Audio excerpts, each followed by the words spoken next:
بسم الله الرحمن الرحيم الحمد لله رب العالمين إن الحمد لله تعالى نحمده ونستعينه ونستغفره ونعوذ بالله من شرور أنفسنا ومن سيئات أعمالنا من يهده الله فلا مضل له ومن يضلل فلا هادي له أشهد أن لا إله إلا الله وحده لا شريك له وأشهد أن محمدا عبده ورسوله اللهم صل على محمد وعلى آل محمد كما صليت على إبراهيم وعلى آل إبراهيم إنك حميد مجيد اللهم بارك على محمد وعلى آل محمد كما باركت على إبراهيم وعلى آل إبراهيم إنك حميد مجيد ورضى اللهم عن الخلفاء الراشدين والصحابة أجمعين ومن تبعهم بإحسان إلى يوم الدين أما بعد والسلام عليكم ورحمة الله وبركاته. Mes frères, mes sœurs, les louanges, les remerciements, les éloges ne sièrent qu'au vivant qui ne meurt pas, Allah, en dehors de qui il n'y a point d'être digne d'adoration.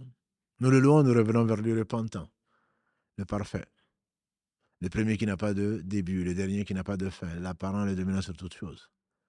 Demandons protection contre les conséquences de nos péchés et les tendances de l'âme. Celui qui a la guide, nul ne saura l'égarer.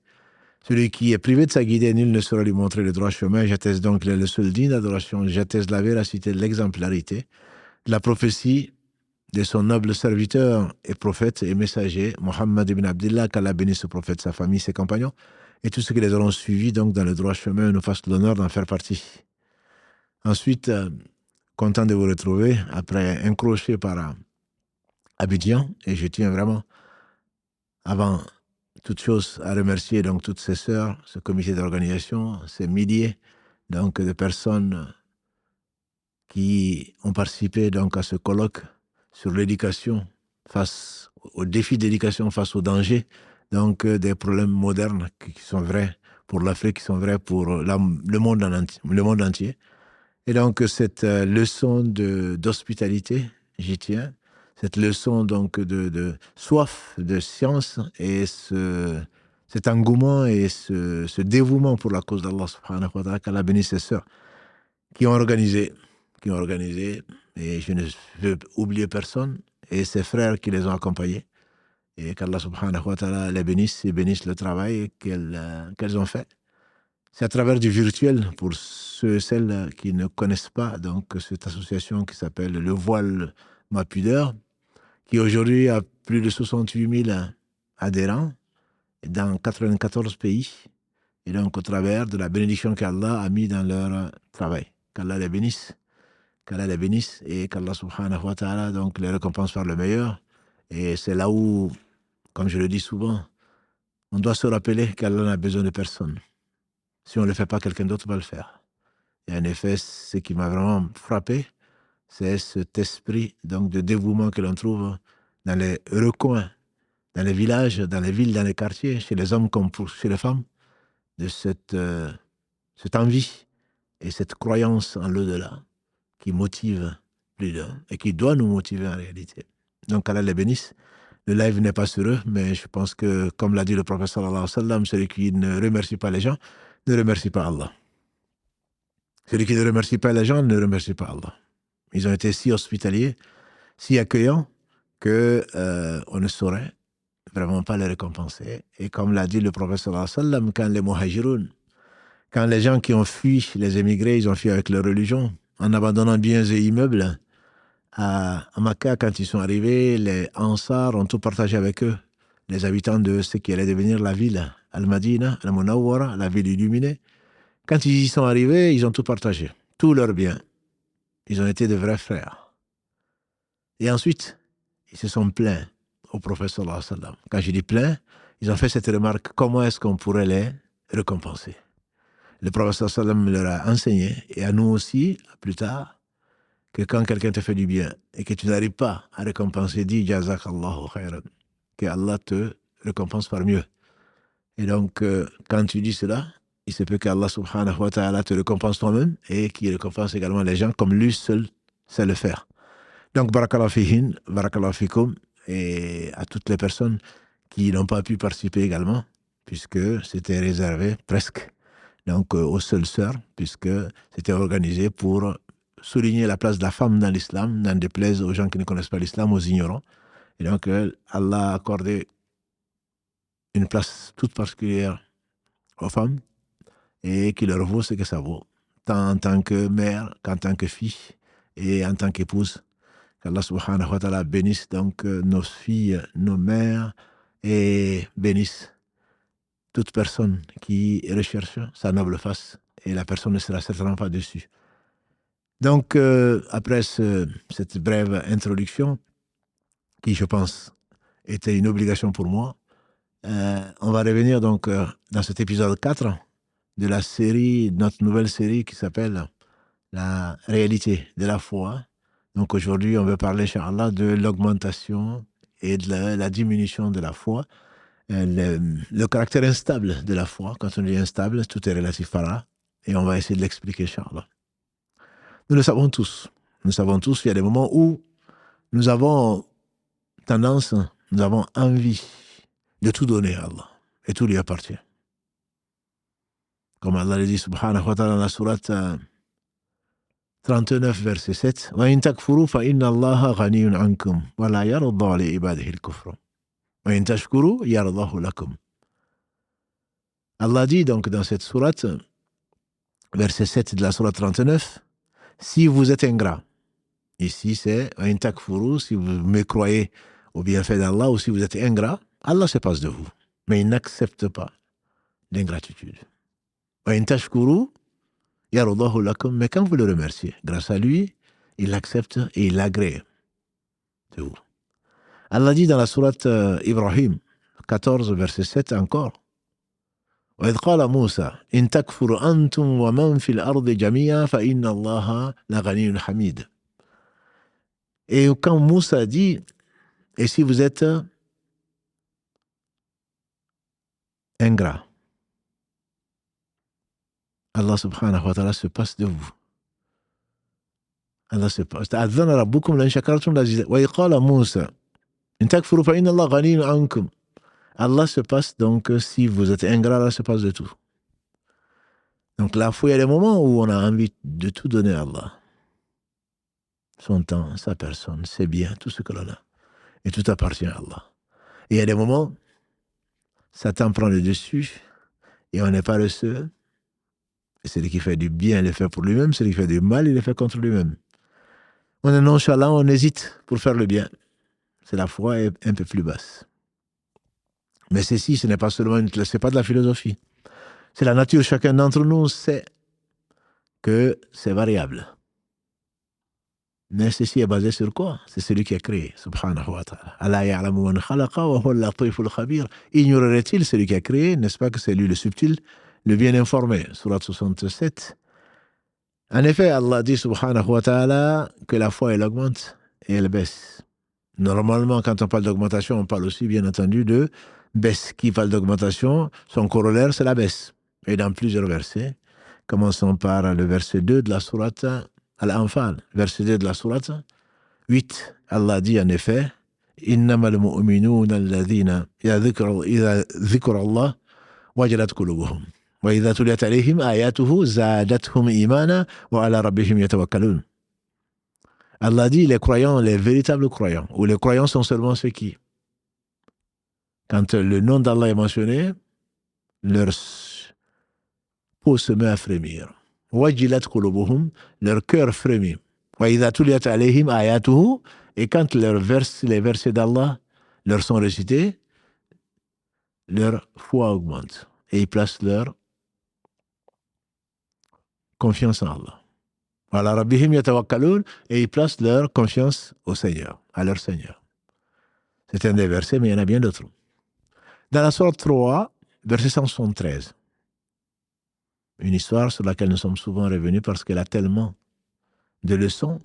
Allah dit subhanahu wa ta'ala, alladhina qala lahum an-nas inna an-nasa qad jama'u lakum fakhshawhum fazadathum imana wa qalu hasbunallahu wa ni'mal wakeel. Ceux qui, par les compagnons du prophète sallallahu alayhi wa sallam, la meilleure génération et les meilleurs gens après les prophètes qu'Allah les bénisse, ceux à qui les gens se sont rassemblés contre vous, craignez-les.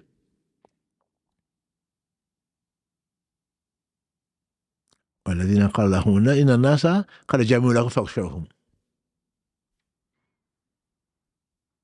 Les gens se sont rassemblés contre vous.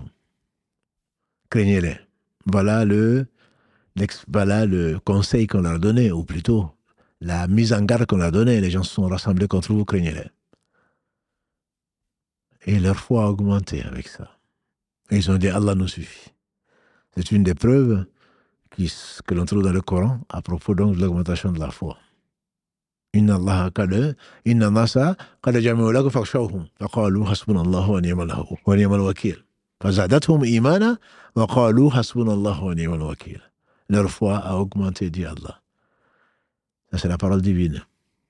Allah dit également dans la sourate 33, 22, verset 22. Sourate Al-Ahzab, 33, verset 22. Là, on a parlé du verset 173 de la sourate 3. Il s'agit donc de Uhud, la revanche que les polythéistes sont venus chercher contre les musulmans quand ils ont été battus à plat de couture, quand Allah les a humiliés à Badr, deuxième année de l'Hégire. La troisième année, ils ont voulu prendre leur revanche. Et effectivement, au travers de l'erreur, au travers des erreurs de quelques compagnons qui étaient sur le mont des Archers et qui ont oublié, Satan a fait oublier la recommandation, que dis-je, l'ordre du prophète sallam en disant ne descendez pas de ce mont, c'est celui qu'on appelle le mont des Archers, que beaucoup d'entre vous connaissent peut-être, en tout cas ceux qui ont été faire la Umrah et qui sont passés par Médine, le mont Uhud, un mont du paradis, est juste maintenant accolé à Médine. C'est devenu un lieu de visite, pas parce que on va embrasser une montagne du paradis, puisque c'est une montagne du paradis, parce que Allah a recruté 70 martyrs donc au cours de cette bataille-là, et qu'on appelle donc le cimetière des martyrs, qui est juste accolé donc à cette montagne-là. Le mont des Archers est juste à côté. Et quand ils ont oublié, Satan les a fait oublier, parce qu'au début de la guerre, les polythéistes ont fui au travers de ce que Allah les a fait subir comme crainte, comme frayeur, puisque parmi les 5 choses que Allah a accordées au prophète, que Dieu le bénisse, c'est qu'il n'a accordé à aucun prophète, c'est quand les gens entendent que Mohammed arrive à 1 mois de marche, donc ils sont pris par l'effroi, ils sont pris par la peur.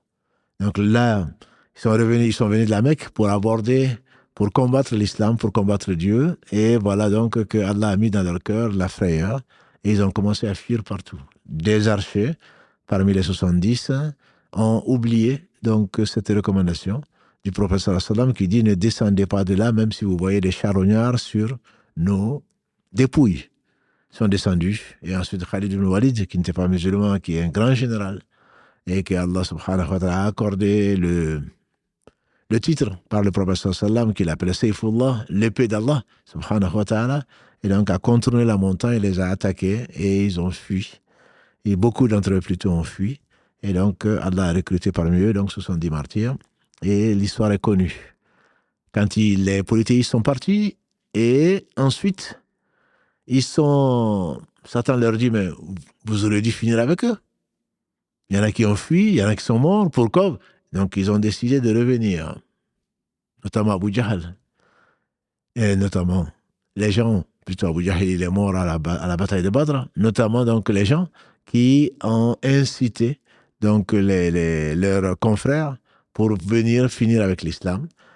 Et ils sont revenus, ils ont voulu revenir, et le prophète sallallahu alayhi wa sallam a appris cela. Et il a dit donc que, bien qu'il y ait des blessés, il y a eu des morts, bien qu'il y ait des blessés, et tout le monde affaibli, il dit ne vous reposez pas. L'ennemi a décidé de nous attaquer, alors on va à sa rencontre. Jusqu'à ce que Allah subhanahu wa ta'ala, qui suffit, donc a anéanti leur résolution et leur volonté. Du coup, ils sont repartis. Et donc, ceux-là, quand ils ont entendu, comme Allah le dit, donc dans ce verset 173, la sourate Al-Imran, Allah dit, ceux à qui on a dit, les ennemis, les gens se sont regroupés contre vous, craignez-les, et ceci n'a fait qu'augmenter leur foi, et ils ont dit, Allah nous suffit. Donc, c'est la preuve, entre autres, que la foi, elle augmente et elle baisse. Dans la sourate, donc, disais-je, 33, verset 22, Allah subhanahu wa ta'ala, il dit, dans la sourate donc 33, qui est également une sourate qui vient relater donc la bataille du fossé.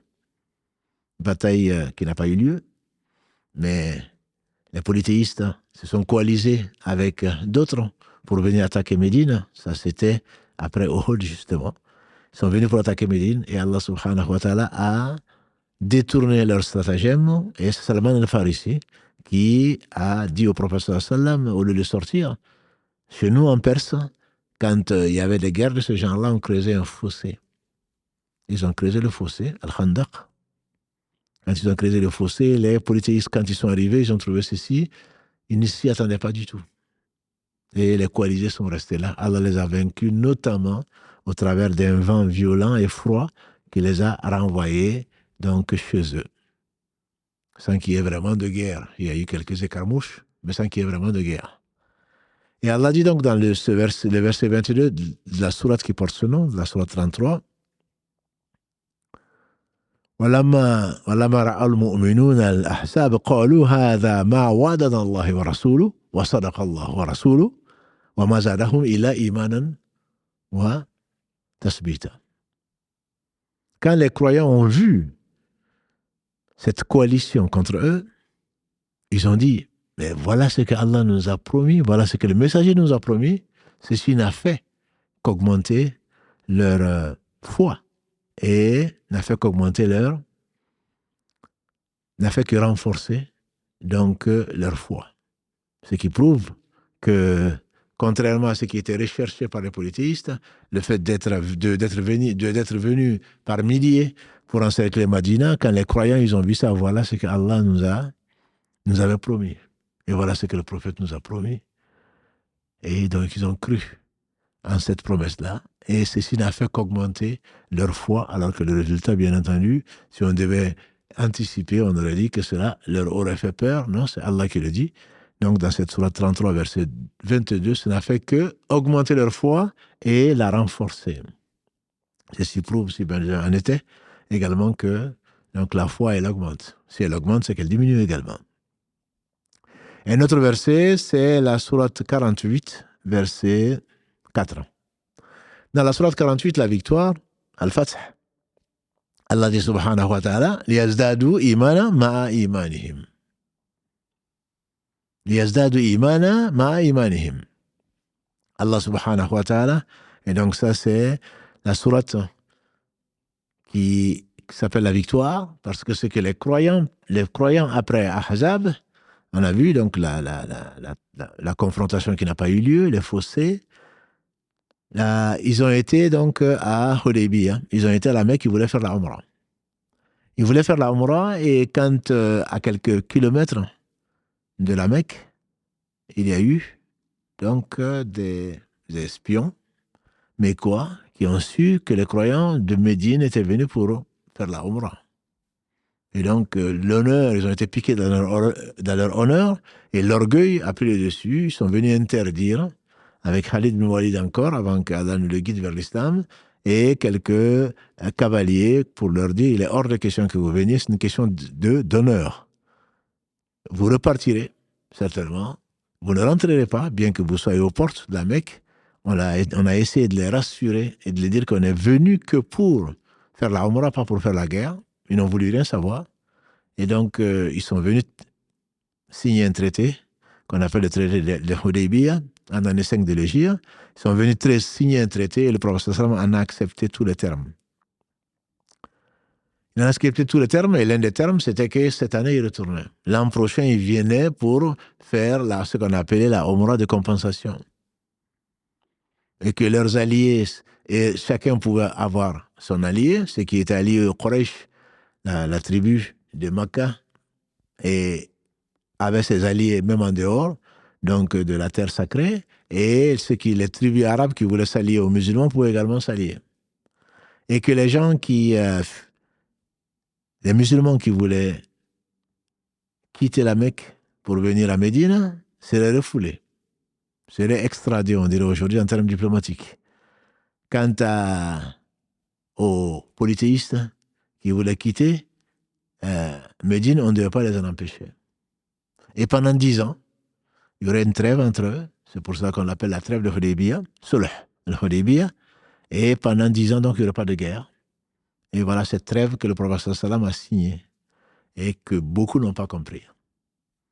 Beaucoup n'ont pas compris, dont Omar ibn Khattab, qu'Allah l'agrée, S'il y avait un inspiré dans cette communauté, ça aurait été lui. Et voilà donc il va venir voir le prophète sallam. Mais est-ce que nous ne sommes pas croyants et eux polythéistes? Et nous, est-ce que si nous mourons, nous allons pas le paradis et eux en enfer? Le prophète sallam a dit oui. Et alors pourquoi nous acceptons de nous soumettre à leurs conditions? Il dit très certainement, tout ce qu'ils demanderont aujourd'hui, je le ferai parce que c'est Allah qui l'a inspiré. Et Omar partait, certainement n'ayant pas compris.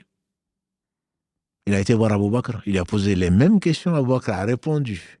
Et il a rajouté, mais est-ce que le prophète sallam ne nous a pas dit qu'on allait faire la Umrah, qui s'est vu en rêve, alors qu'on était en train de nous raser, c'est-à-dire qu'on a fait la Umrah?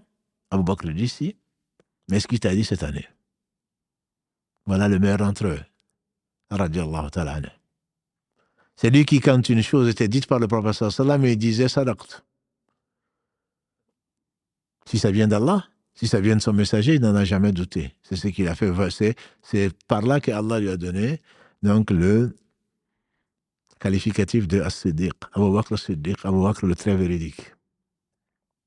Bien que Omar soit le deuxième meilleur compagnon du prophète sallam, mais lui-même a reconnu, notamment après Tabouk, avant Tabouk plutôt, quand on a dit que chacun donne ce qu'il donne, parce qu'ils allaient à la rencontre des Romains, à des milliers de kilomètres à pied.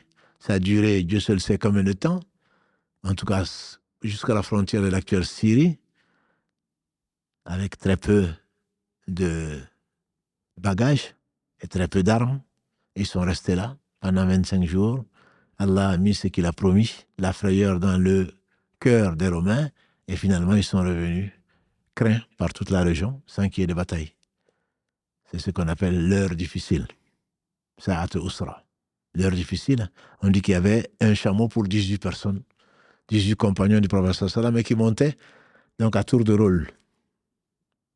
Et le prophète sallam, quand il partait quelque part, il cachait ses intentions, sauf dans ce cas-là.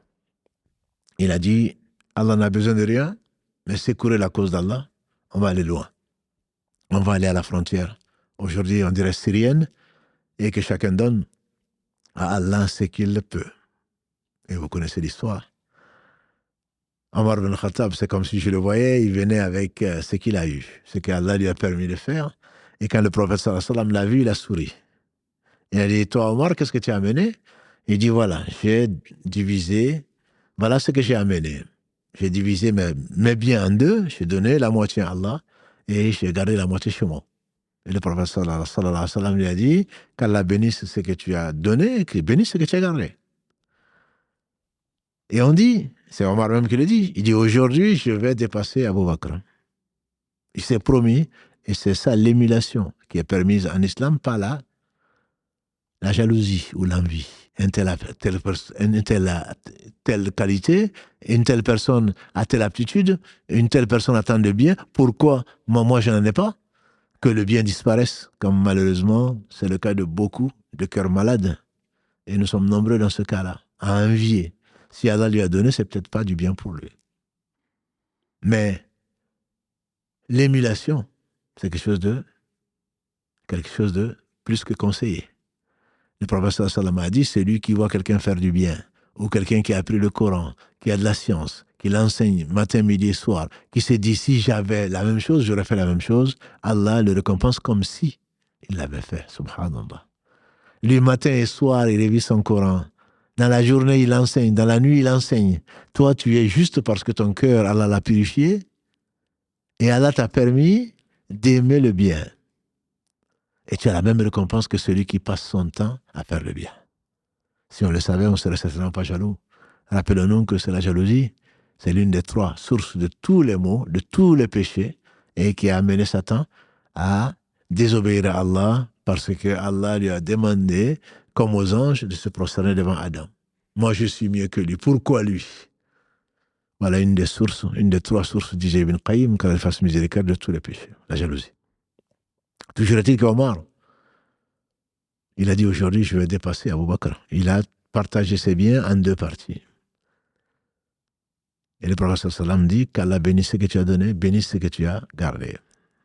Et sur ces entrefaits, c'est comme si je le voyais venir Abu Bakr Siddiq, radiallahu ta'ala, qui vient, je dirais avec un mouchoir.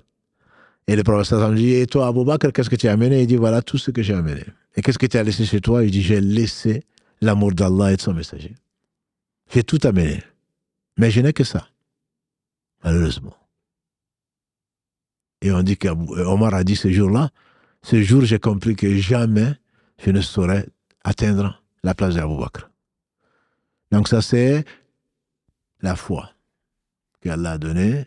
Et c'est pour cela qu'ils viennent juste après le prophète. Allah dit dans la sourate des femmes, 4, verset 69, وَمَا يُطِعِ اللَّهَ وَالرَّسُولَ فَأُولَٰئِكَ مَعَ الَّذِينَ أَنْعَمَ اللَّهُ عَلَيْهِم مِّنَ النَّبِيِّينَ وَالصِّدِّيقِينَ وَالشُّهَدَاءِ وَالصَّالِحِينَ.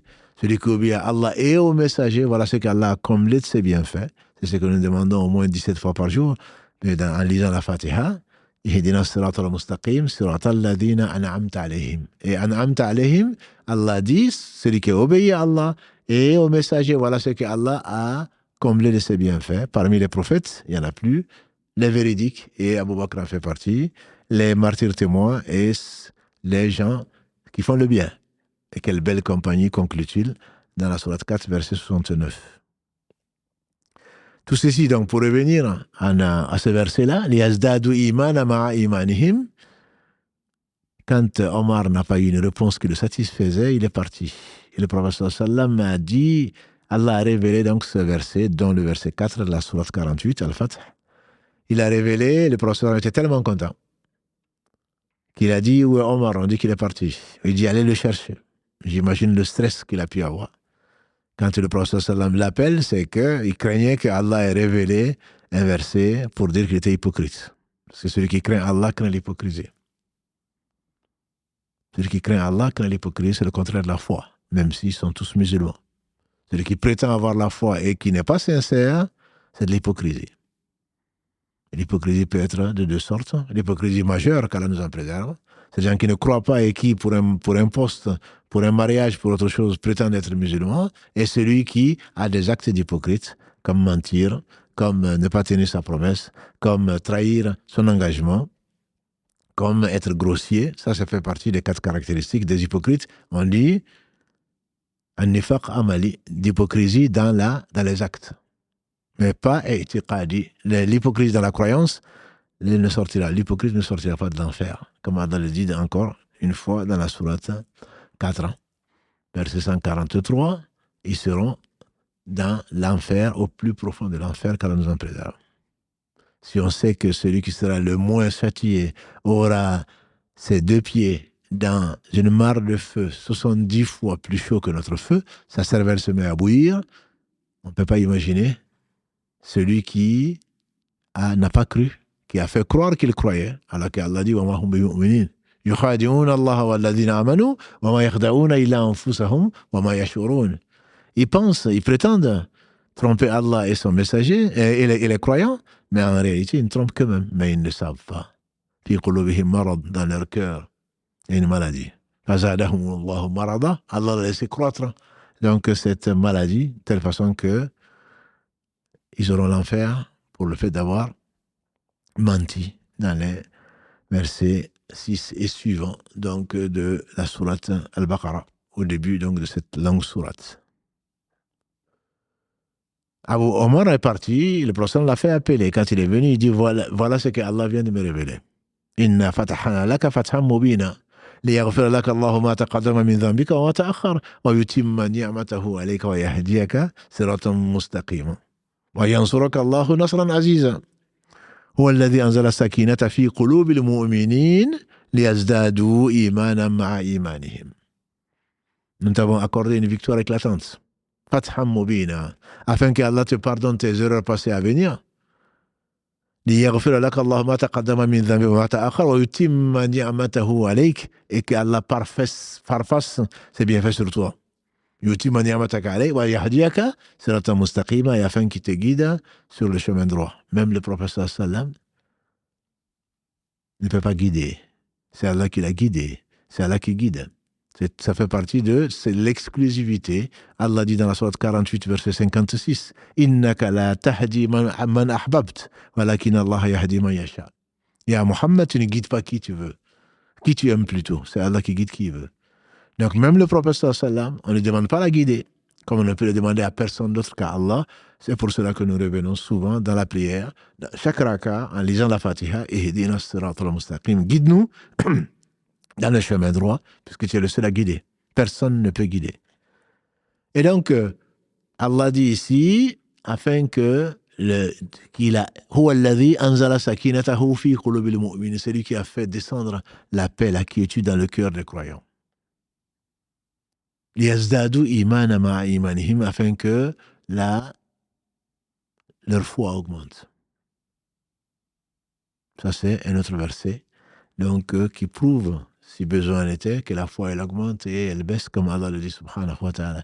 Il dit également dans la sourate 74, Al-Muddathir, qui, dans les versets 2, a fait du prophète sallam un messager. On dit qu'il a été prophète au travers de la révélation de la sourate, du premier verset de la sourate 96. Iqra bismi rabbika alladhi khalaq. Allah lui a ordonné de lire, donc il a reçu un message sans avoir l'ordre de le transmettre. Il reste un prophète. C'est la définition générale que l'on trouve et la définition majoritaire des savants sur la différence entre un prophète et un messager. Un prophète, c'est celui qui reçoit une révélation sans avoir l'ordre de transmettre. Il reçoit une révélation qui vient confirmer ce qu'un messager a reçu. Par contre, quand Allah lui dit de transmettre, ya ayyuhal muddathir qum fa'anzir, ô toi qui es recouvert d'un manteau, lève-toi et avertis. On dit que c'est par ce verset 2 de la sourate 74 qu'Allah subhanahu wa ta'ala l'a chargé d'être messager, alayhi salatu wassalam. Donc dans cette sourate 74, verset 31, Allah dit subhanahu wa ta'ala par rapport aux croyants.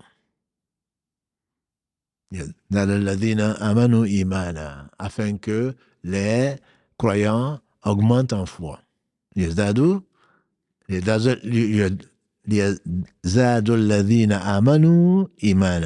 Donc que les croyants connaissent une croissance de leur foi.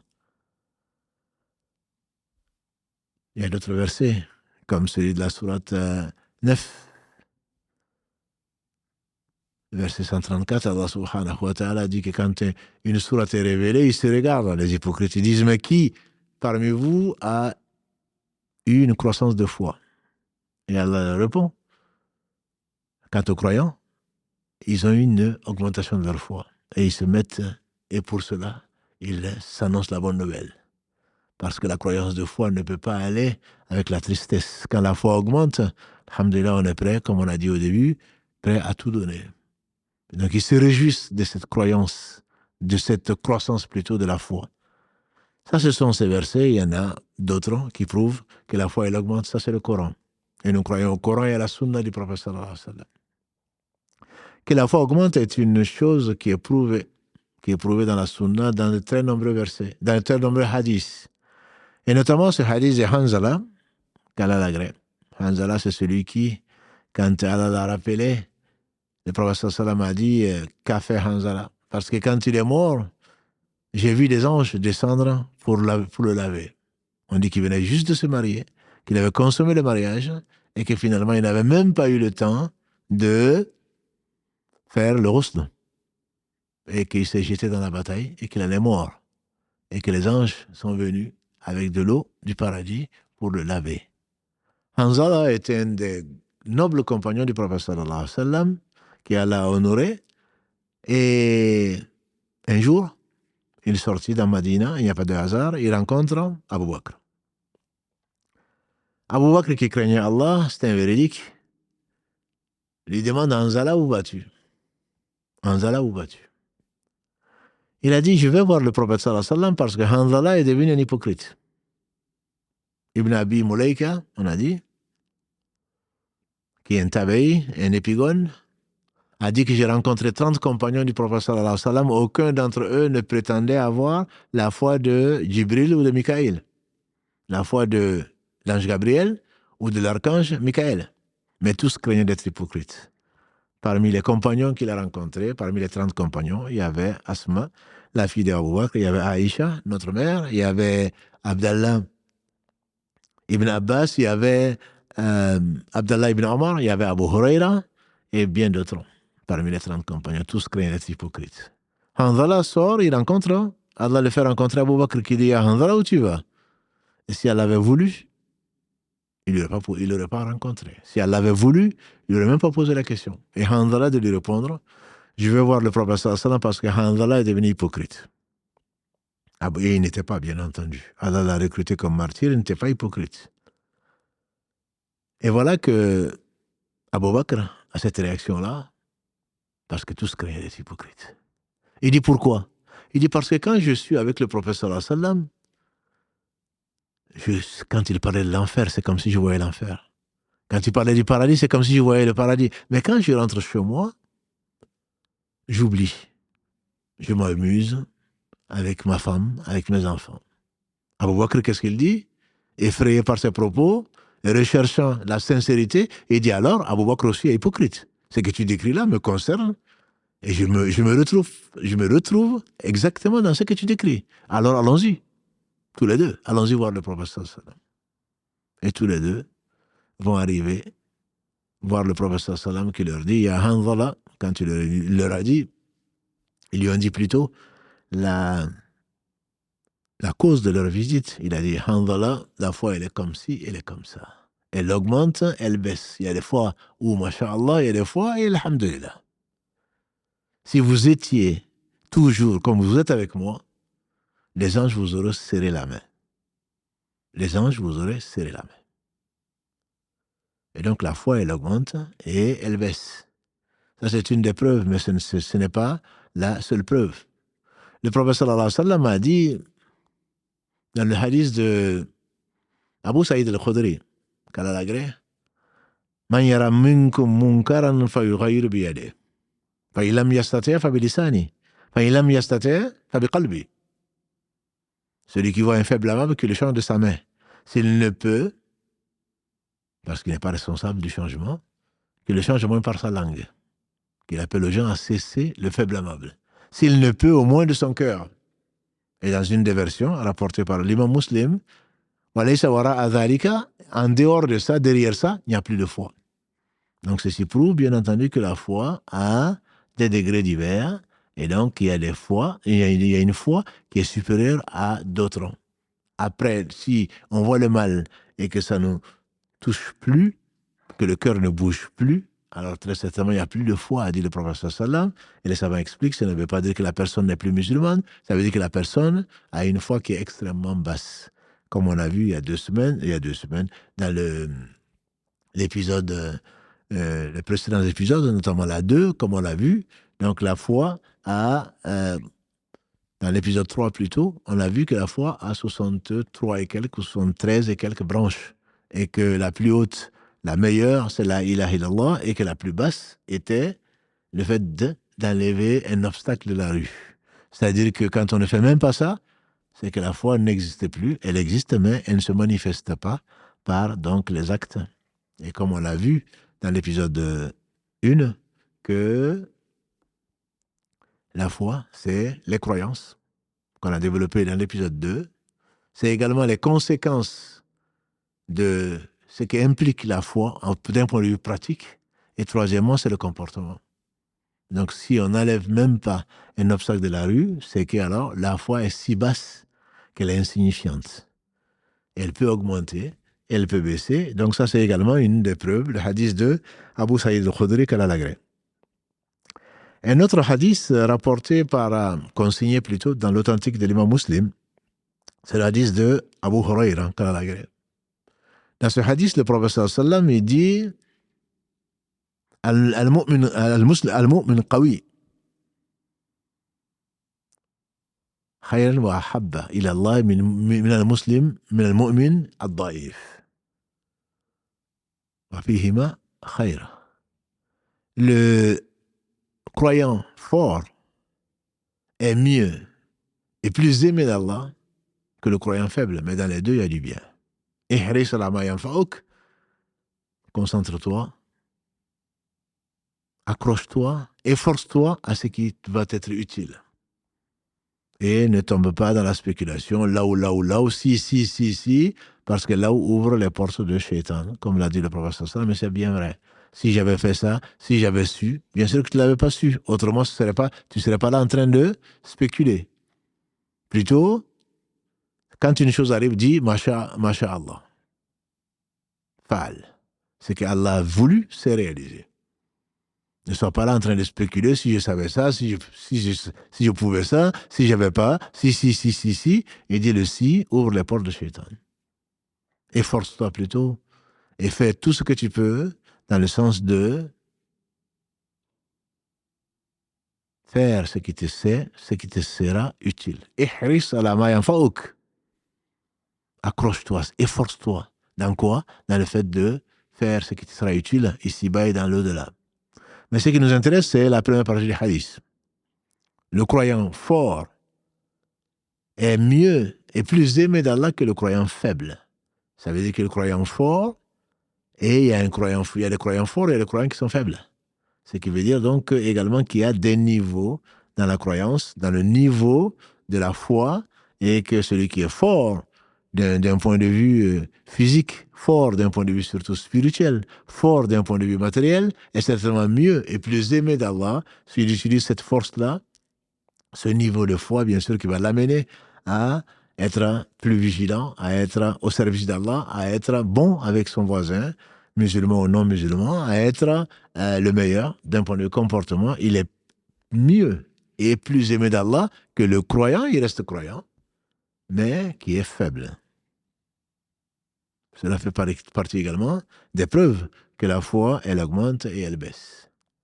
Pour être clair, quand on parle de il n'est pas croyant, comme l'a dit le prophète sallam, un jour meilleur qu'aujourd'hui, il dit il n'est pas croyant. Il n'est pas croyant, il n'est pas croyant. 3 reprises, on dit mais qui donc? Il dit celui qui dort et c'est son voisin dort affamé. Il n'est pas croyant, ça ne veut pas dire qu'il n'est pas musulman. Quand il dit également, sallallahu alayhi wa sallam, la yu'minu ahadukum hatta yuhibba li akhihi ma yuhibbu li nafsi. Aucun d'entre vous, le hadith d'Anas, que nous connaissons, rapporté par les deux, Al-Bukhari et Muslim, il dit la yu'minu ahadukum hatta yuhibba li akhihi ma yuhibbu li nafsi. Donc c'est là où on voit ce que la foi doit apporter comme bon comportement. Aucun d'entre vous ne sera véritablement croyant s'il n'aime pas pour son frère ce qu'il aime pour lui-même. S'il n'aime pas pour son frère, c'est qu'il aime pour lui-même. Et là, les savants disent, la yu'minu ahadukum, c'est-à-dire aucun d'entre vous ne sera croyant, on explique ça, aucun d'entre vous ne sera véritablement croyant. Parce qu'il est croyant. Sa foi ne sera au summum que s'il aime pour son frère ce qu'il aime pour lui-même. Un épigone, quelqu'un qu'il connaissait, qui était son frère dans la religion, lui a écrit. Il a dit, comment ça va? Comment vas-tu? À l'époque, on écrivait, on donnait à un cavalier ou on donnait à un voyageur. Quand tu vas arriver à telle ville, tu vas remettre cette missive, ce message, à mon frère un tel. Alors, il a pris le temps, puisque Allah dit dans la Sourate Al-Baqarah, verset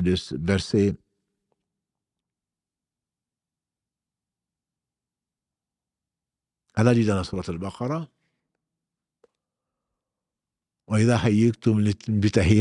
si on vous salue par un salut, répondez par mieux, sinon répondez quand même. C'est une obligation de répondre au salam. Et dans cette réponse, le fait qu'on te dise salam alaikum, ça oblige, ça exige que tu répondes. Que tu répondes. Et donc il a répondu à son frère. Il a dit wa alayka salam. Tu m'as demandé comment je vais, n'est-ce pas? Il m'a été difficile. Il m'a été plus facile de jeûner dans un temps caniculaire où il faisait très chaud que d'aimer pour mon frère ce que j'aime pour moi-même. Salam. Si tu veux savoir où est-ce que j'en suis de la foi, alors je ne suis pas arrivé au summum. Je ne suis pas croyant. Je ne suis pas croyant parce que je n'ai pas atteint le summum de la croyance. C'est pour cela qu'on dit, on traduit souvent, aucun d'entre vous ne sera véritablement croyant. Tant que tu n'aimes pas pour ton frère, pour ta sœur, ce que tu aimes pour toi-même. Donc c'est l'exigence de la foi. Si on veut atteindre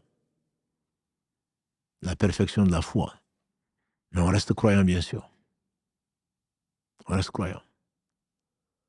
Dans le hadith de Abu Umama, qu'Allah l'agrée, qui est consigné par l'imam Abu Daoud, et c'est un hadith qui est authentique, le prophète sallallahu alayhi wa sallam a dit, celui qui aime pour Allah, déteste pour Allah, donne pour Allah, refuse de donner pour Allah, a atteint le summum de la foi. A atteint Akmal al-Iman, a atteint le summum de la foi. Aimer pour Allah, quand on aime une chose, on doit l'aimer pour Allah. Détester pour Allah. Quand on voit une chose qui est mauvaise, qu'Allah a interdite, on doit détester la chose. Qui donne pour Allah, quand on le donne, ce n'est pas en attendant, en espérant qu'on va nous donner plus. On le donne pour Allah. Innama nut'imukum liwajhillah, la nuridu minkum jaza'an, wala shukura. Allah dit dans la sourate 76 à l'insan, quand il fait l'éloge de ses serviteurs sincères, il met dans leur bouche, nous vous nourrissons pour la face d'Allah. On attend de vous, la nuridu minkum, jaza'an wala shukura, ni une récompense, même pas un remerciement. Et c'est cela qu'Allah subhanahu wa ta'ala loue et à qui il a réservé ce qu'aucun d'eux n'a vu, aucune autre oreille entendu parler, dont l'imagination n'est même pas passée dans l'esprit de qui que ce soit. Donc là, aucun d'entre vous ne sera véritablement croyant s'il n'aime pas pour son frère ce qu'il aime pour lui-même. C'est un degré de foi. Et parfois, effectivement, on aime pour son frère, on se réjouit pour son frère, on s'attriste pour son frère, pour une situation, et il y a des moments où on se dit, il a bien mérité. Heureusement que Allah m'a évité ça. Ah, mais moi qui pensais du bien de lui, mais finalement, Allah l'a dévoilé. Mais Allah n'a pas encore dévoilé la maladie de ton cœur, sinon à toi-même. Parce que si un mal arrive à ton frère, il se peut que ce soit un bien pour lui, pour toi c'est un mal. Pour toi c'est un mal. Parce que tu n'as pas aimé pour ton frère, c'est que tu aimes pour toi-même. Pose-toi la question, Allah ne t'a pas encore dévoilé vis-à-vis des autres, mais il t'a montré comment l'état de ton cœur. Pour atteindre cette perfection, le prophète sallam dit Akmal al-mu'minin, le croyant parfait ou la perfection de sa foi, c'est celui qui a le meilleur caractère. Celui qui a ahsani akhlaqa, celui qui a le meilleur comportement. Donc ça veut dire que le comportement va traduire l'état de ta foi. Mais il a dit le croyant le plus complet, entre guillemets. C'est celui qui a le meilleur comportement vis-à-vis d'Allah, vis-à-vis de ses créatures, vis-à-vis donc de ce qu'Allah a ordonné, vis-à-vis de ce qu'Allah a interdit. Donc tout ceci pour dire quoi? Pour dire que il y a des degrés, et fort heureusement, on doit tendre jusqu'à la mort, en espérant être au sommet au moment de la mort, mais ce n'est pas parce que même on est au sommet, si on ne meurt pas dans cet état, que l'on ne peut pas dégringoler. Donc la foi, elle augmente et elle baisse. Anas disait également, qu'Allah l'agrée, dans ce qui a été rapporté par les deux, le prophète sallam a dit, aucun d'entre vous ne sera véritablement croyant. Je dis, la yu'minu ahadukum. Donc, on peut rajouter le véritablement croyant par rapport au sens. En arabe, c'est il n'est pas croyant.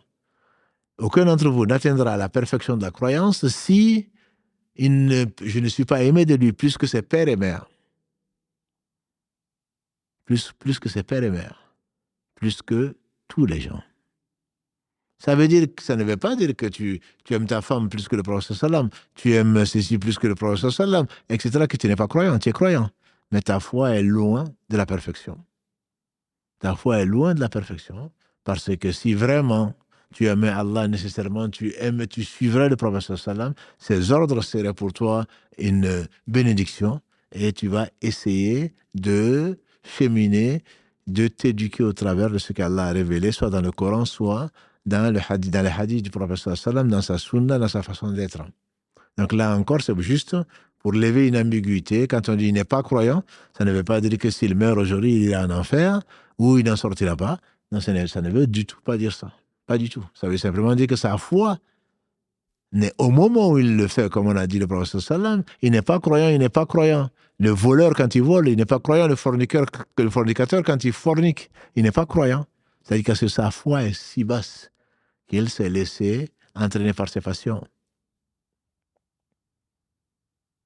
Le prophète sallam a dit également 3 choses. Celui qui les rassemble va goûter à la saveur de la foi. Va goûter à la saveur de la foi, ça veut dire que la foi peut exister sans qu'on en goûte la saveur. 3 choses. Que Allah et son messager soient les plus aimés de lui. Donc là, il n'a pas dit que n'est croyant que si Allah et son messager sont les plus aimés de lui. Non. Pour avoir ce goût de la foi, il faut réunir 3 choses. Que Allah et son messager soient les plus aimés de lui. Et quand il aime, qu'il aime pour Allah. Et qu'il craint de retomber dans la mécréance une fois qu'Allah l'a guidé, comme il craint de tomber dans le feu. Hadith d'Anas, rapporté par les 2 Al-Bukhari et Muslim. Rapporté par Al-Bukhari et Muslim. Et donc, ça veut également un hadith de Al-Abbas, le père d'Ibn Abbas, qui dit également à goûter la foi, celui qui est satisfait d'Allah comme Seigneur. L'islam comme religion, Muhammad sallallahu alayhi wa sallam comme prophète ou messager. Hadith rapporté par Tirmidhi. C'est Al-Abbas, l'oncle du prophète sallallahu alayhi wa sallam, qui a dit ceci, rapportant de son neveu Muhammad sallallahu alayhi wa sallam. À goûter la foi, celui qui est satisfait d'Allah. C'est facile à dire. Après l'appel à la prière, le prophète sallallahu alayhi wa sallam nous a enseigné tout le bien, et celui qui dit raditu billahi rabban, wa bil islam dinan, wa bi Muhammad sallallahu alayhi wa sallam nabiyyan wa rasula, Allah lui accorde. S'il est satisfait d'Allah comme Seigneur, c'est-à-dire de sa gestion des affaires, un Seigneur, Rububiyya, c'est celui qui a créé, c'est celui qui gère, c'est celui qui pourvoit aux besoins. Celui qui est satisfait d'Allah comme Seigneur, c'est qu'il est satisfait de son lot. Le lot qu'Allah lui a accordé, le lot qu'il a accordé à d'autres. Il n'est pas jaloux. Celui qui est satisfait de son Seigneur, il accepte le peu que Allah lui donne, sachant que le meilleur est dans l'au-delà. Et que si Allah lui donne ceci, il n'est pas obligé de lui donner. Et que si Allah lui donne ceci, c'est pour son bien. S'il lui avait donné plus, peut-être que ça allait lui nuire. C'est être satisfait d'Allah comme Seigneur. Celui qui est satisfait d'Allah comme Seigneur, Allah est satisfait de lui comme serviteur. De l'islam comme religion, c'est-à-dire que les pratiques de l'islam, la croyance de l'islam, les ordres d'Allah subhanahu wa ta'ala dans l'islam, Allah a parfait dans le verset 3 de la sourate 5, il nous l'informe. Allah a parfait sa religion donc c'était le jour de Arafat, le 9e jour du 12e mois de l'année, sur le mont Rahma, quand Allah a révélé donc ce verset 3 de la sourate 5. Aujourd'hui, je vous ai parachevé tous mes bienfaits et agréé l'islam comme religion pour vous.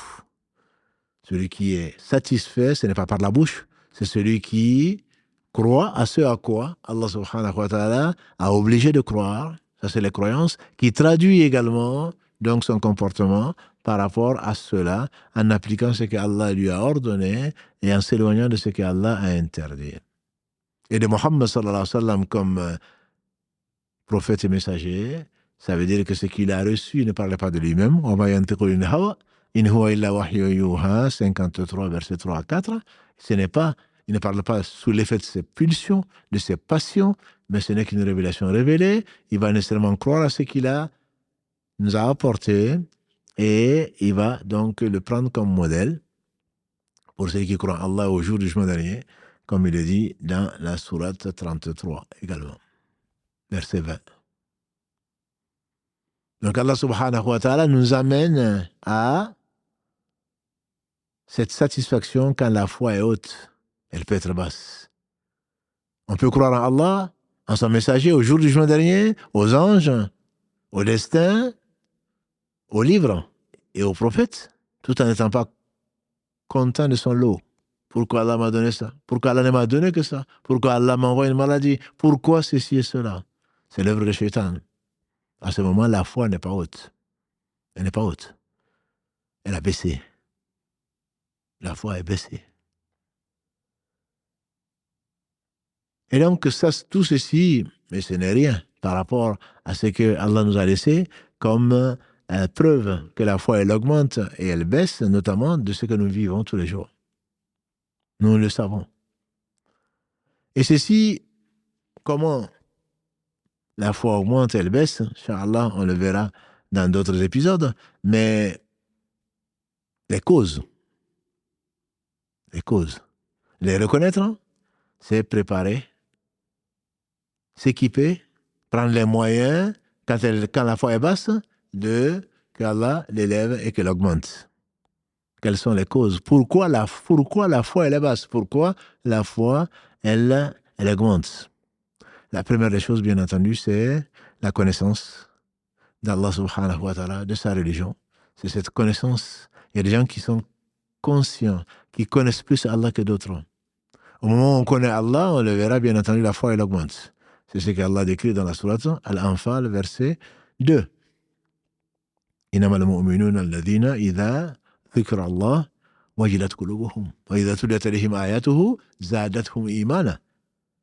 Les croyants sont seulement ceux qui, quand Allah est mentionné, le cœur se met à frémir. Et quand on leur récite les versets d'Allah, leur foi augmente.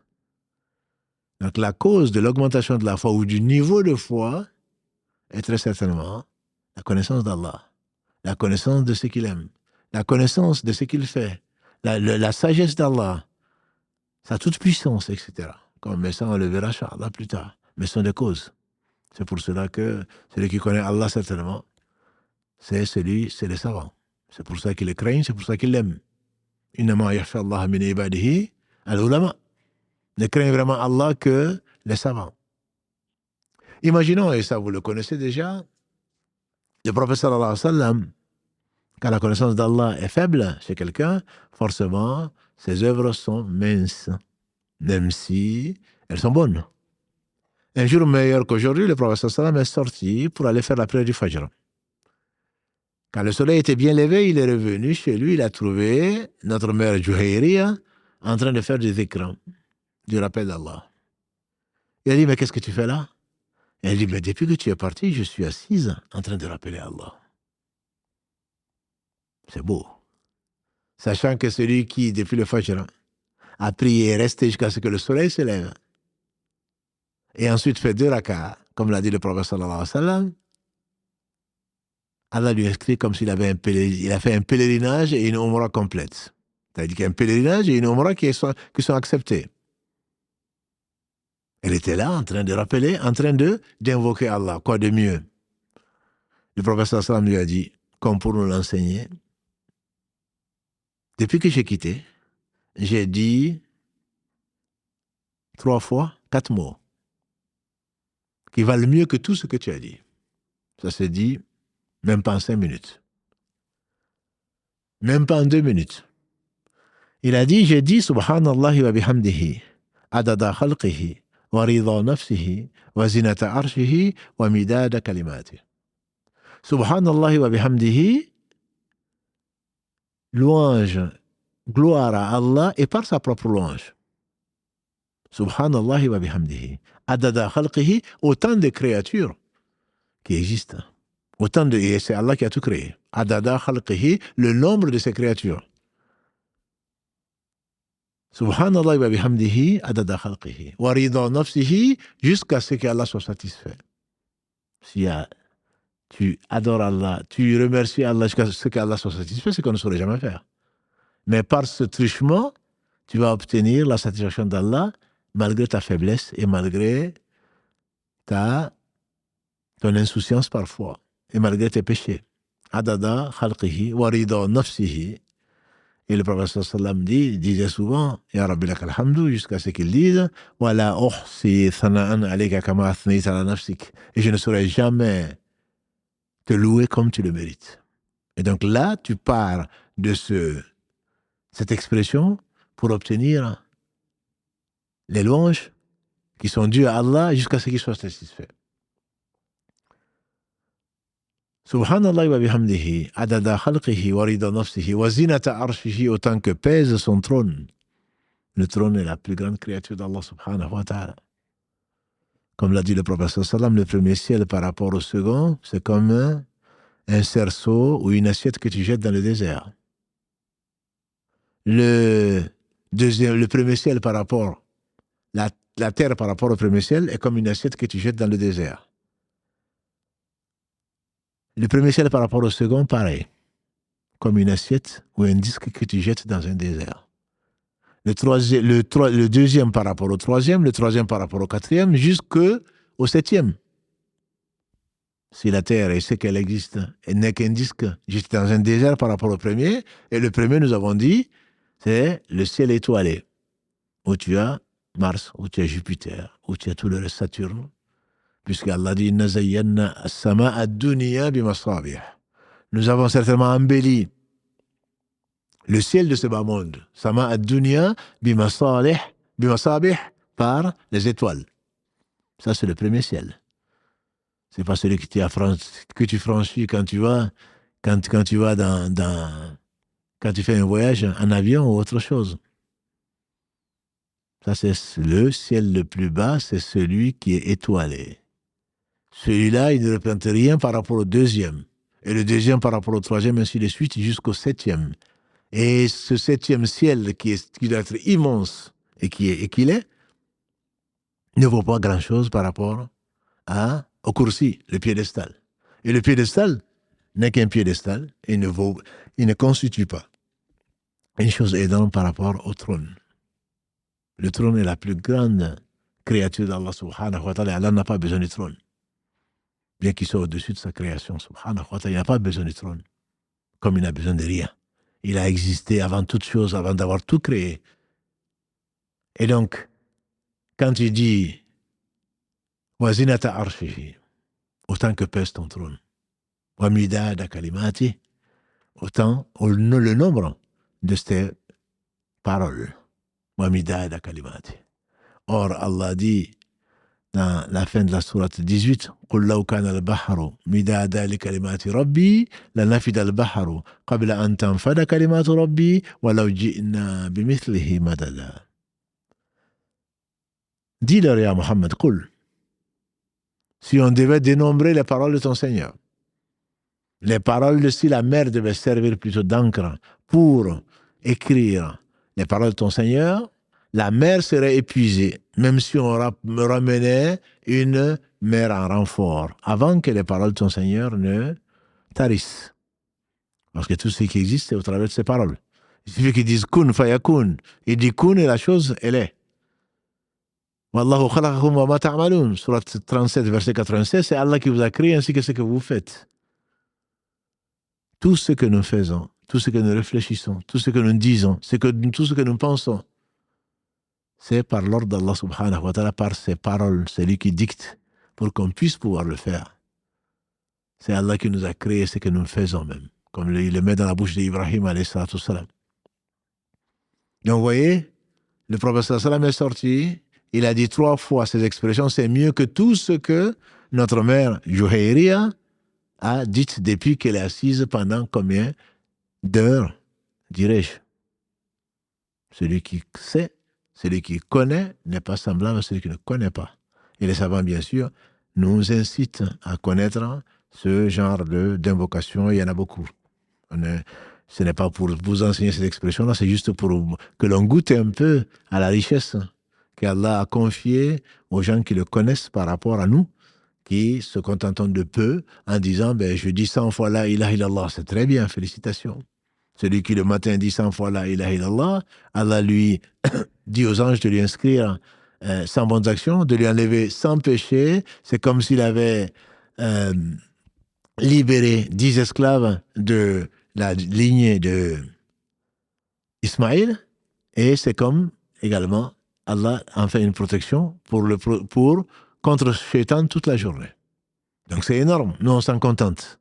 Mais d'autres, bien entendu, les amis d'Allah, font plus, même si c'est en moins de temps. Et on le trouve entre autres dans cet excellent ouvrage « Comment vivre plus longtemps ». En disant ça, tu as vécu beaucoup plus longtemps que quelqu'un qui est là en train de dire astaghfirullah, astaghfirullah, astaghfirullah. C'est comme le hadith que vous connaissez également, le prophète sallallahu alayhi wa sallam, kalimatan khafifatan al-lisan, habibatan al-rahman, thaqilatan al-mizan. Deux mots légers, légers sur la langue, aimés du miséricordieux et qui sont lourds dans la balance. Subhanallah wa bihamdihi, subhanallah al-azim. Subhanallah est par sa louange, subhanallah al-azim, et subhanallah par subhanallah l'immense. Ça paraît pas grand-chose. Et pourtant, c'est aimé par Allah. Si c'est aimé par Allah, cela suffit comme motivation. Et c'est lourd dans la balance au jour du jugement dernier. La ilaha illallah, on le dit souvent comme ça sans y réfléchir. Et le prophète sallallahu alayhi wa sallam nous disait que il y a Moussa qui a demandé à Allah, enseigne-moi quelque chose avec laquelle je vais t'évoquer, je vais t'invoquer. Il dit, ya Moussa, dis la ilaha illallah. Il dit, mais ô Seigneur, tous tes serviteurs disent la ilaha illallah.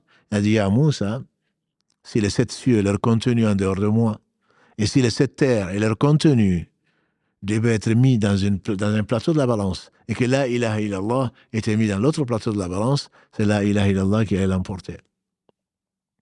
Il faut connaître. Quand on connaît, bien entendu, les petites actions, Allah les multiplie par ce qu'il sait et par ce qu'il veut. Les raisons également pourquoi la foi de certains est plus élevée que la foi d'autres, après la connaissance, c'est certainement les actes. Dans les actes d'adoration, par exemple. Dans les actes d'adoration, prenons la prière. Chacun d'entre vous a dit le prophète sallam, gagne de sa prière la moitié, le tiers jusqu'au 10e. Nous, on est plutôt administratif. On a prié, on se demande même qu'est-ce qu'on a lu. Parce que la prière, si elle est agréée, elle est la meilleure des choses. Le prophète sallallahu alayhi wa sallam dit, on m'a fait aimer de votre bas monde 3 choses. Et la prunelle de mes yeux, c'est la prière. La première de mes yeux, c'est la prière. C'est pas seulement un plaisir. Il priait jusqu'à ce que ses pieds étaient enflés. C'est parce que sa prière était une vraie prière, une consolation et une adoration qui dépassait toutes les autres. Quant à nous, on se débarrasse pour ceux d'entre nous qui arrivent à prier à l'heure qui s'imposait à l'heure. Donc la qualité de l'acte est complètement différente en fonction donc de la foi. Il y a des moments où tu pleures en écoutant le Coran, même quand tu ne comprends pas. Il y a des moments où tu te demandes si tu as vraiment récité la Fatiha ou pas. Donc il y a des moments où la foi est haute, même si elle est au ras des pâquerettes, dans notre cas. Et il y a des moments où, alhamdoulilah, elle est un peu plus élevée. Et il y a des moments où elle est très, très, très basse. Au point d'hésiter, de donner à Allah ce qui lui appartient quand même, et parce qu'il est l'héritier des cieux et de la terre. Ça se fait dans les œuvres. Et donc, ce sont au travers de ces quelques exemples que l'on peut comprendre pourquoi, même chez quelqu'un, la foi peut être très haute et la foi peut être assez basse. Mais on reste quand même croyant. C'est ce qui explique la différence que fait Allah subhanahu wa ta'ala, notamment dans la sourate 35, verset 32. Fatir, le Créateur, verset 32, où Allah subhanahu wa ta'ala parle de 3 types de croyants. Le premier type, c'est celui qui a la foi haute et qui fait tout ce qu'Allah subhanahu wa ta'ala lui ordonne, qui s'éloigne de tout ce qu'Allah subhanahu wa ta'ala lui interdit, c'est que c'est pour son bien, et qui ne cesse pas de faire les bonnes œuvres, qui s'impose à lui-même, comme Allah subhanahu wa ta'ala le dit, dans le verset, dans le hadith rapporté par Abu Huraira, Kalalagré, consigné dans l'authentique del Bukhari. Abu Huraira dit que Allah subhanahu wa ta'ala dit, je me fais l'ennemi de celui qui déclare, je déclare plutôt la guerre à celui qui se fait l'ennemi de l'un de mes amis, de mes awliya. Mon serviteur ne se rapproche de moi par rien qui m'est plus agréable que le fait de faire ce que je lui ai ordonné. Ensuite, il ne cesse pas de se rapprocher de moi jusqu'à ce que je l'aime. Quand je l'aime, je deviens la vue par laquelle il voit, lui par laquelle il entend, le pied par lequel il marche, la main par laquelle il saisit. Quand il me demande, je lui donne. Et quand il me demande protection, je la lui accorde. Et dans une version, à la fin de ce hadith, Allah dit, rien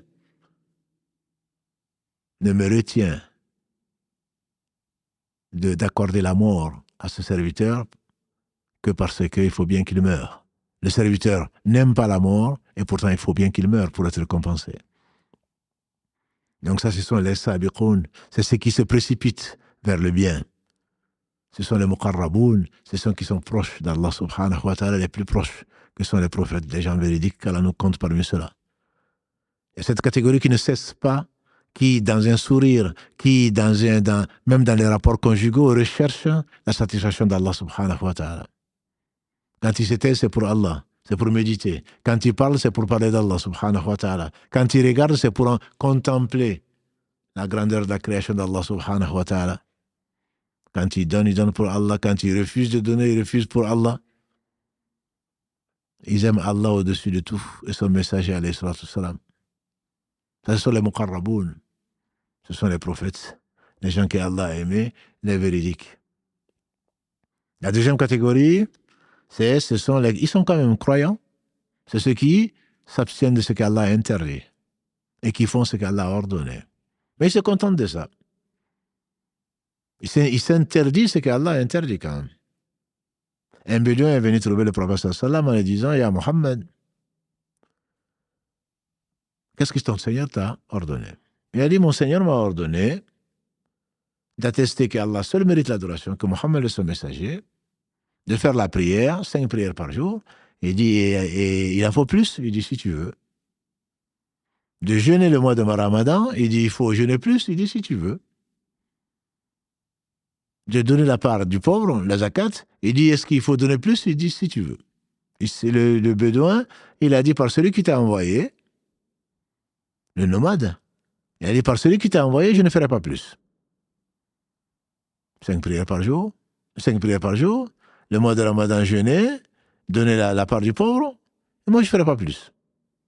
Et le prophète sallam, quand il est parti, il a dit, voilà quelqu'un du paradis, il a été sincère. Voilà.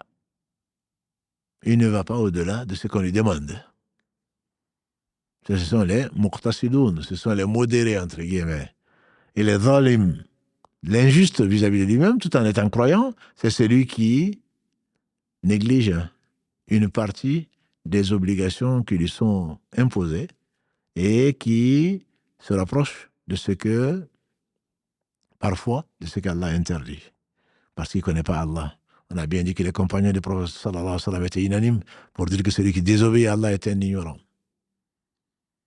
Il est dans les shubuhat, dans les ambiguïtés, et les shahawat, dans les désirs.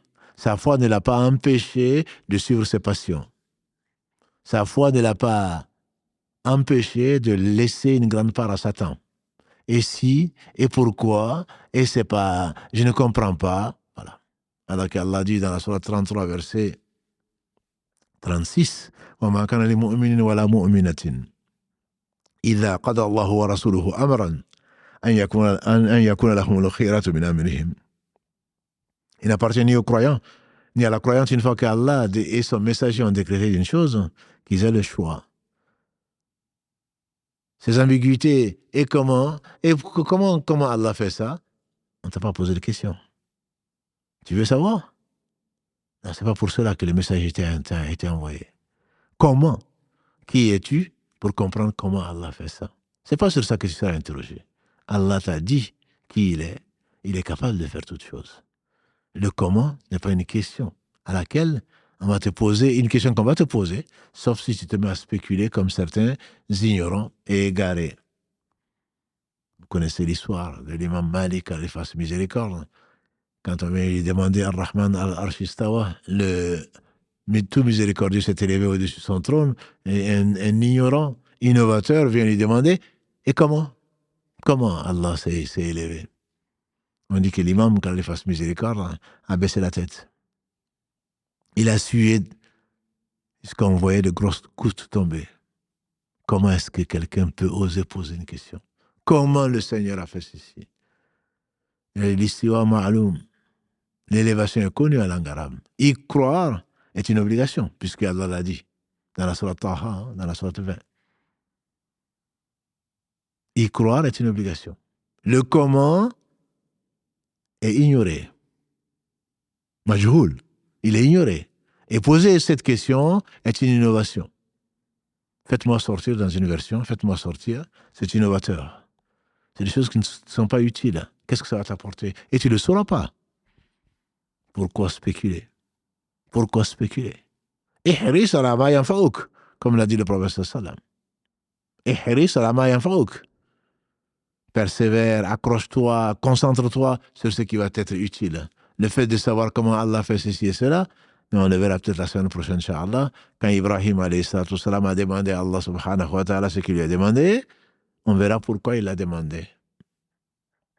Et donc, qu'Allah bénisse son intime Ibrahim, son descendant Mohammed, qu'Allah les bénisse tous, qu'Allah vous bénisse mes frères et mes sœurs, qu'Allah fasse de ce bas monde un tremplin pour l'au-delà, qu'Allah nous accorde sa satisfaction, que l'on soit satisfait de lui pour qu'il soit satisfait de nous, que l'on soit satisfait de l'islam comme religion de Mohammed sallallahu alayhi wa sallam comme prophète et messager, qu'Allah subhanahu wa ta'ala récompense tous ceux qui, par la bonne intention, s'associent à ce que la parole d'Allah subhanahu wa ta'ala soit élevée, elle le restera. Allah qui n'a besoin de personne. Encore une fois, un grand merci aux sœurs et aux frères, surtout aux sœurs de Le Voile Ma Pudeur, et qui sont, comme j'ai dit, dans 94 pays aujourd'hui, plus de 68 000 followers, qu'Allah bénisse tous les efforts qui concourent donc au bien qui a été défini par lui, subhanahu wa ta'ala. Qu'Allah vous bénisse et qu'Allah nous accorde tous le paradis et qu'il nous pardonne tous nos péchés. Barakallahu fikum pour votre confiance et pour votre fidélité. Et on se dira, Inch'Allah, à samedi prochain, si Allah subhanahu wa ta'ala nous permet de profiter encore de cette vie pour l'au-delà. Subhanakallahumma wa bihamdika, ashhadu an la ilaha illa anta, astaghfiruka wa atubu ilayk. Subhana rabbika, rabbil izzati amma yasifun, wa salamun al mursalin, walhamdulillahi rabbil alamin, wa assalamu alaykum wa rahmatullahi wa barakatuh.